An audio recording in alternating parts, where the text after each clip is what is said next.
Assalamualaikum warahmatullahi wabarakatuh. Salam sejahtera untuk kita semua. Perkenalkan, saya Indah Puji Rohmawati, bersama rekan saya Ibu Vicky Marta Tiffany, dan juga Ibu Fatma Rosanti. Kami adalah mahasiswa dari program studi S2 Pendidikan Kejuruan, Sekolah Pasca Sarjana Universitas Negeri Malang. Kami membuat video ini untuk memenuhi tugas pada mata kuliah Perilaku Organisasi di Pendidikan Vokasi, yang dibimbing oleh Ibu Dr. Nunung Nurjanah MKes. Materi yang akan kami sampaikan adalah terkait budaya organisasi. Berikut ini adalah pemaparan materinya. Untuk mengawali pemaparan materi pada video ini, saya akan memberikan salah satu contoh perusahaan dengan budaya organisasi yang sangat baik. Perusahaan tersebut bernama NetApp. NetApp adalah sebuah perusahaan manajemen data dan penyimpanan komputer yang terletak di Sunnyvale, California. Begitu baiknya budaya organisasi di perusahaan ini, hingga seorang pekerja berkata, "Hal yang paling saya hargai dari NetApp adalah saya dihormati untuk mengatur waktu saya, hari saya, dan beban kerja saya. Tidak ada yang mengawasi gerakan saya. Ini tentang kinerja untuk mencapai tujuan. Tidak ada aturan tentang waktu pulang kerja. Pekerja tahu kapan pekerjaan harus diselesaikan. Perusahaan memberikan kebebasan kepada pekerjanya untuk menyelesaikan pekerjaannya, apakah itu larut malam atau di pagi hari." Baiklah, materi pertama akan disampaikan oleh rekan saya Ibu Vicky Marta Tiffany. Kepada Ibu Vicky, dipersilakan. Budaya organisasi, serangkaian nilai bersama yang sering dianggap biasa saja yang membantu orang-orang dalam suatu organisasi memahami tindakan mana yang dianggap dapat diterima dan mana yang dianggap tidak dapat diterima. Pengertian iklim organisasi. Iklim organisasi adalah persepsi individu dan sering didefinisikan sebagai pola perilaku, sikap, dan perasaan berulang yang menjadi ciri kehidupan dalam organisasi, mengacu pada situasi terkini dalam suatu organisasi dan hubungan antara kelompok kerja, karyawan, dan kinerja kerja. Selanjutnya adalah budaya kerja. Budaya kerja adalah serangkaian nilai bersama yang digunakan untuk memahami tindakan yang dianggap dapat diterima dan tindakan yang tidak dapat diterima untuk membantu orang-orang dalam suatu organisasi. Keberhasilan suatu perusahaan merupakan hasil dari apa yang dilakukan perusahaan berupa strategi dan bagaimana perusahaan melakukannya dalam bentuk budaya. Langkah membangun budaya organisasi ada 5 langkah. Yang pertama adalah merumuskan nilai-nilai strategis, mengembangkan nilai-nilai budaya, menciptakan visi, memulai strategi implementasi, memperkuat perilaku budaya. Untuk langkah yang pertama adalah merumuskan nilai-nilai strategis. Nilai-nilai strategis adalah keyakinan dasar tentang lingkungan organisasi yang membentuk strateginya. Nilai-nilai strategis pada dasarnya menghubungkan organisasi dengan lingkungannya. Langkah yang kedua adalah mengembangkan nilai-nilai budaya, di mana nilai-nilai budaya adalah nilai-nilai yang harus dimiliki dan ditindaklanjuti oleh karyawan agar organisasi dapat menjalankan nilai-nilai strategisnya. Nilai-nilai tersebut harus didasarkan pada keyakinan organisasi tentang bagaimana dan mengapa organisasi dapat berhasil. Langkah yang ketiga adalah menciptakan visi. Visi ini adalah gambaran tentang seperti apa organisasi tersebut nantinya. Hal ini menggambarkan bagaimana nilai-nilai strategis dan budaya akan berpadu untuk menciptakan masa depan. Langkah yang keempat adalah memulai strategi implementasi. Memulai strategi implementasi dibangun berdasarkan nilai-nilai dan memulai tindakan untuk mencapai visi. Strategi tersebut mencakup banyak faktor, mulai dari mengembangkan desain organisasi hingga merekrut dan melatih karyawan yang memiliki nilai-nilai yang sama dan akan melaksanakannya. Sedangkan langkah yang terakhir yaitu adalah memperkuat perilaku budaya, di mana sistem penghargaan formal dalam organisasi, kemudian cerita harus disampaikan ke seluruh organisasi tentang karyawan yang terlibat dalam perilaku yang melambangkan nilai-nilai budaya. Selanjutnya, organisasi harus terlibat dalam kegiatan yang menekankan karyawan melakukan hal-hal yang penting untuk menjalankan visi organisasi. Terima kasih atas pemaparan materi dari Ibu Vicky. Untuk materi selanjutnya akan disampaikan oleh rekan saya, Ibu Fatma Rosanti. Kepada Ibu Fatma dipersilakan. Berikutnya, pendekatan untuk menggambarkan budaya organisasi. Jadi, model-model yang dibahas dalam bagian ini memberikan wawasan berharga mengenai dimensi-dimensi yang menjadi dasar keragaman budaya organisasi. Kerangka kerja AUJI. Ada tabel 18.3 kerangka kerja AUJI. Ada beberapa kolom. Yang pertama nilai budaya, yang kedua ekspresi dalam bahasa Jepang perusahaan, berikutnya ekspresi di perusahaan AS tipe Z, yang terakhir atau yang keempat ekspresi di Amerika Serikat yang umum perusahaan. Dari keempat kolom tersebut atau kerangka AUJI, untuk komitmen yang pertama, untuk komitmen karyawan itu ada evaluasi, karir, kontrol, pengambilan keputusan, tanggung jawab, kekhawatiran terhadap rakyat.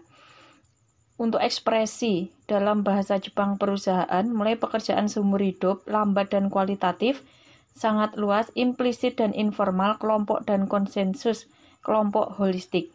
Berikutnya ekspresi di perusahaan AS tipe Z, pekerjaan jangka panjang, lambat dan kualitatif, cukup luas, implisit dan informasi, kelompok dan konsensus, individu dan holistik. Yang terakhir ekspresi di Amerika Serikat yang umum perusahaan. Jangka pendek pekerjaan, cepat dan kuantitatif, sempit, eksplisit dan normal, individu dan sempit. Berikutnya kerangka kerja Peters dan Waterman itu ada di tabel 18.4. Ada atribut perusahaan yang sangat menarik, itu ada 8 poin. Yang pertama, bias untuk bertindak. Yang kedua, tetap dekat dengan pelanggan. Yang ketiga, otonomi dan kewirausahaan. Yang keempat, produktivitas melalui orang-orang. Yang kelima, manajemen langsung. Yang keenam, tetaplah merajut. Yang ketujuh, bentuk sederhana staff ramping. Yang terakhir, organisasi yang longgar dan ketat secara bersamaan. Berikutnya, isu-isu yang muncul dalam budaya organisasi.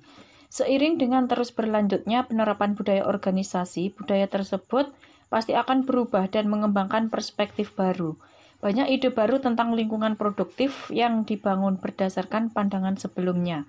3 hal dibahas secara singkat dalam bagian ini, yaitu inovasi, pemberdayaan, dan budaya yang sesuai. Berikutnya, inovasi. Jadi, inovasi adalah proses menciptakan dan melakukan hal-hal baru yang diperkenalkan ke pasar sebagai produk, proses, atau layanan. Inovasi melibatkan setiap aspek organisasi, dari penelitian hingga pengembangan, produksi, dan pemasaran. Salah satu tantangan terbesar organisasi adalah menghadirkan teknologi inovatif sesuai kebutuhan pasar dengan cara yang paling hemat biaya. Jenis inovasi yang pertama, inovasi radikal atau inovasi disruptif, merupakan terobosan besar yang mengubah atau menciptakan industri baru. Yang kedua, inovasi sistem menciptakan fungsi baru dengan merakit komponen dengan cara baru.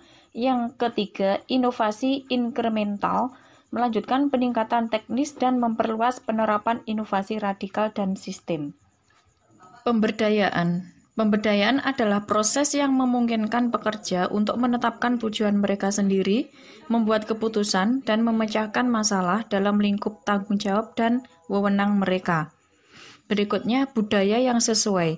Sebagian besar literatur tentang budaya organisasi berfokus pada penggambaran konsep budaya organisasi, menghubungkan budaya dengan kinerja, dan kemudian menciptakan budaya organisasi. Rob Gofford dan Gareth Jones telah menyatakan gagasan bahwa ada satu budaya organisasi terbaik yang bisa diterapkan, yaitu budaya yang sesuai. Terima kasih atas pemaparan materi dari Ibu Fatma. Untuk materi selanjutnya, saya Indah Puji Rohmawati yang akan menyampaikannya. Mengelola budaya organisasi. Elemen untuk mengelola budaya organisasi. 1. Memanfaatkan budaya yang ada. 2. Mengajarkan budaya organisasi atau sosialisasi. 3. Mengubah budaya organisasi. Memanfaatkan budaya yang ada. Untuk memanfaatkan sistem budaya yang ada, para manajer harus terlebih dahulu menyadari sepenuhnya nilai-nilai budaya dan perilaku atau tindakan apa yang didukung oleh nilai-nilai tersebut. Para manajer harus mengembangkan pemahaman yang mendalam tentang bagaimana nilai-nilai organisasi beroperasi di perusahaan. Pemahaman ini dapat digunakan untuk mengevaluasi kinerja orang lain di perusahaan dan dapat berguna dalam mengelola perilaku orang lain. Mengajarkan budaya organisasi atau sosialisasi. Sosialisasi adalah proses di mana individu menjadi makhluk sosial. Sosialisasi budaya organisasi adalah proses di mana karyawan mempelajari budaya organisasi mereka dan meneruskan pengetahuan dan pemahaman mereka kepada orang lain. Mengubah budaya organisasi.